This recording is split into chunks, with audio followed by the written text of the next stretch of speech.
Round 3, magazine that I cannot get to work. All the bullets keep nosediving in the magazine. Hopefully, they stop doing that. We'll see.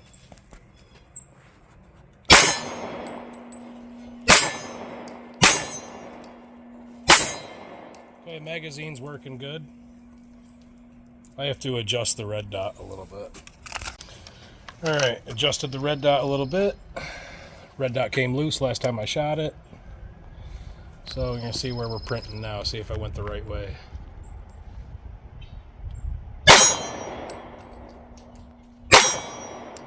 think I went the wrong way. So I'll bring it back. It took me about 3 weeks to tune the 9mm slide to perfection, and this is the process with the 40. Just got to be patient. Ooh, perfect.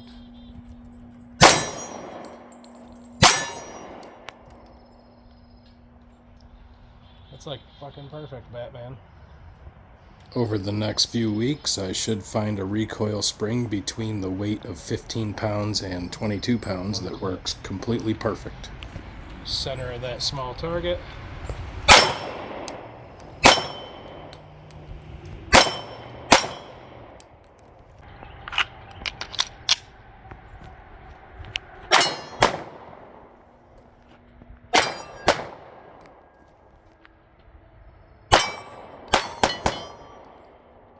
Nice.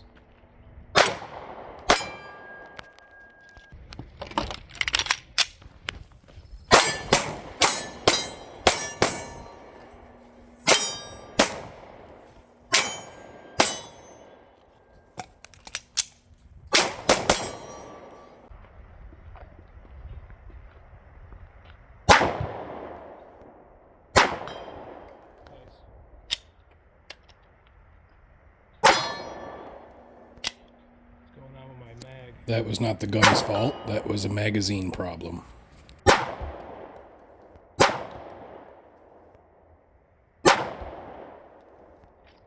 magazine's empty. Okay, so I started with a 18-pound spring in the 40 Smith & Wesson, and I decided to go back to a 15-pound spring. 15-pound spring seems like it's working fine. The 18-pound spring worked great too. I finally fixed this magazine, tightened that one up. That one finally runs good with a Wolf spring.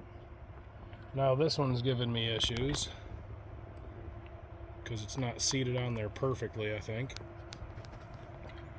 Strike Industries base plates, they work good. It's hard to fit the 10th round in there, but you can run with it. So there you go. The mass driver cuts down all the recoil on the 40 Smith & Wesson. Pretty much feels like your 9mm when you shoot it.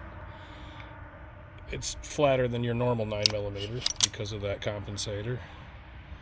And yeah, I'm happy with it. Everything's good. I rattled my red dot loose from trying to break it in, and then I realized the Loctite wasn't in the right part of the screw. It kind of settled all at the top of the screw, not in the threads. So I blue Loctited the bottom of the sight and the actual holes where the threads are, and then tightened everything down and torqued it because I didn't really torque it before. Big shout out to Cross Armory for sending me this piece after me destroying the first piece. Didn't even buy it straight from Cross Armory, bought it from a seller off eBay. Got in contact with Cross Armory and asked if I could just purchase the front post because it was my fault that I messed it up. They told me, don't even worry about it. We'll send you a free one. No questions asked. Really love that. Fiber optics Cross Armory sights. So I tried the Cross Armory base pads. Those are nice too. I like those. Very nice stuff. Got the Live Free Armory burnt bronze lightning cut slide. This is Tyrant Designs magwell, Tyrant Designs trigger. Got the PL Pro Valkyrie on there. The trigger is a forced reset trigger, and it's got a trigger connector, which is 3.5 pounds, so it drops your Glock 5-pound trigger down to a 3.5-pound trigger. Tyrant Designs everything else. And I'm almost thinking about switching to Cross Armory everything. I have the same type of sights from Cross Armory on the 9mm slide. and they're just a little bit older model. They're not fiber optic. Those ones are actually phosphorus. The fiber optics are really nice. You can really pick them up whether it's sunny out or not, and it's true co-witness. That's what I like about it. I'd also like to give an honorable mention to Siley. This is their CT2 Shake Awake Red Dot. It's more along the $120, $110 to $120 line. And this is the original one that was defective. I shot the crap out of this on my 40. The glass popped out and went sideways. And I contacted Siley, got in contact with Sean, the actual owner of the company. And he sent me a brand new one, no questions asked also, of the same model, which is now on the 9mm slide. As you can see, I took Gorilla Glue, the clear stuff that's made for bonding glass and metal, dampened the surface a little bit, applied the glue, made a bead around it, and it has not fallen out since. So yeah, this sight has been beat up quite a bit, and it still continues to run and holds 0 and shake awakes. Every time I touch the gun, it turns on. After 5 to 6 minutes of being on with no movement, it turns off by itself. The brightness settings will give you all sorts of different shooting capabilities. You can shoot at nighttime, you can shoot broad daylight when the sun's in the middle of the sky. You will see your red dot. There is no problem with that. The technology that Siley uses is definitely pretty decent technology. It is an open emitter, but I have no problems with it.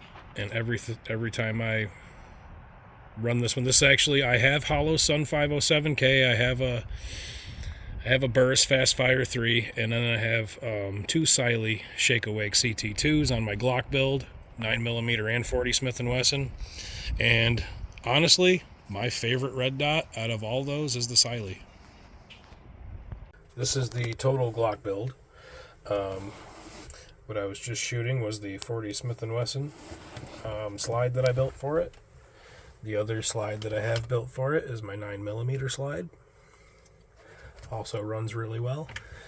And then there's the 22 slide, 22 magazines. And that's one gun. 40, 9mm, 22.